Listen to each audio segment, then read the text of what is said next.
이것도 일부 북한 전문가들 사이에서는 북한에서는 북의 성씨를 계승해서 딸의 자식은 백두혈통이 되지 못한다며 절대 여성 지도자가 될 수 없고 그럴 일은 있을 수가 없다고 강조하지만 이제는 그런 그들조차도 생각이 달라진 모양입니다. 오늘 북한 김주에 관련해서 무슨 일이 벌어졌는지 알아보겠습니다. 우선 오늘 전해진 속보에 따르면 이번에 국정원에서 국회에 보고하며 북한 김주애가 시책에 의견을 내기도 한다면서 이미 후계 내정 단계에 들어갔다며 보고했다고 합니다.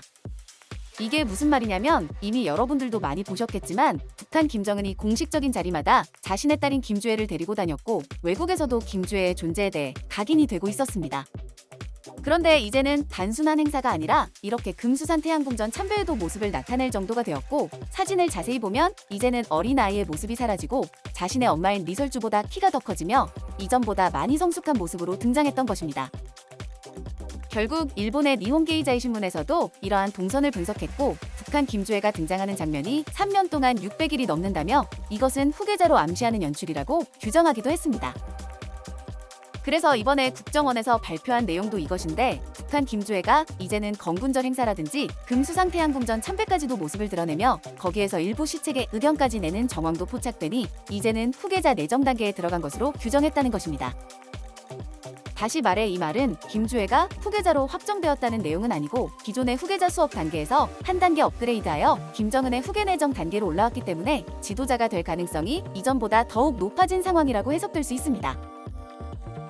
다만 앞으로 북한의 상황이 어떻게 바뀔지는 아무도 모르고 인트로에서 전해드린 대로 북한 내부에서는 김주애가 딸이라서 인정하지 않는 분위기도 있고 숨겨진 아들이 있다는 의혹도 지속적으로 제기되기 때문에 김정은의 후계자는 아직 누가 될지는 모른다는 것입니다.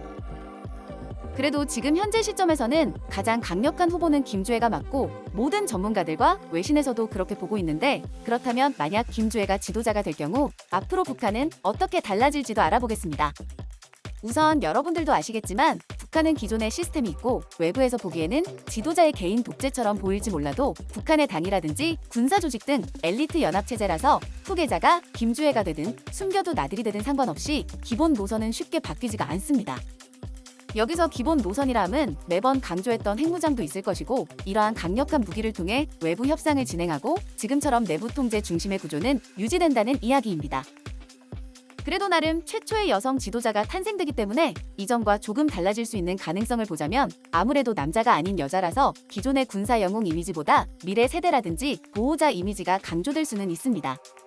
이게 무슨 말이냐면 북한은 내부 통제를 위해 선전이 매우 중요하고 여성 지도자라는 이미지를 통해 북한 주민들을 감싸안고 포용한다는 보호자의 이미지를 강조해서 지도자를 부모로 묘사하는 전통이 있기 때문에 일종의 혁명의 어머니와 같은 표현을 사용할 수 있다는 것입니다.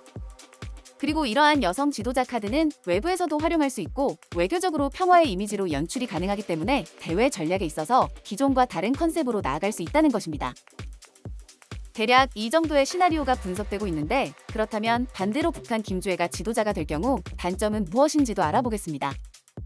우선 지금 북한 김정은의 건강 상태가 그렇게 좋지 않다고 판단되며 만약이라도 건강으로 인해 빠르게 김주애로 교체가 될 경우 김주애는 아직 2013년생으로 추정되는 어린 나이이기 때문에 권력을 완전하게 장악하기까지는 오랜 시간이 걸릴 수 있습니다. 그리고 그런 사이에 북한의 권력 투쟁은 심화될 수 있고 북한의 김여정이라든지 주요 인물들이 실권을 나눠 갖는 구조가 되어 일종의 내부 파벌까지 생길 수 있는 상황도 배제할 수 없습니다. 결국 오늘 영상을 조금 정리해보자면 사실 북한 지도자가 누가 되든 우리 입장에서는 알바가 아니고 여성 지도자가 탄생된다고 해도 남북 문제에 대해 온건적이냐를 따져볼 때 영상에서도 설명해드렸지만 북한은 누가 되든 기존의 노선이 유지되는 체제라서 남북 문제에서는 생각보다 의미 없는 내용이긴 합니다.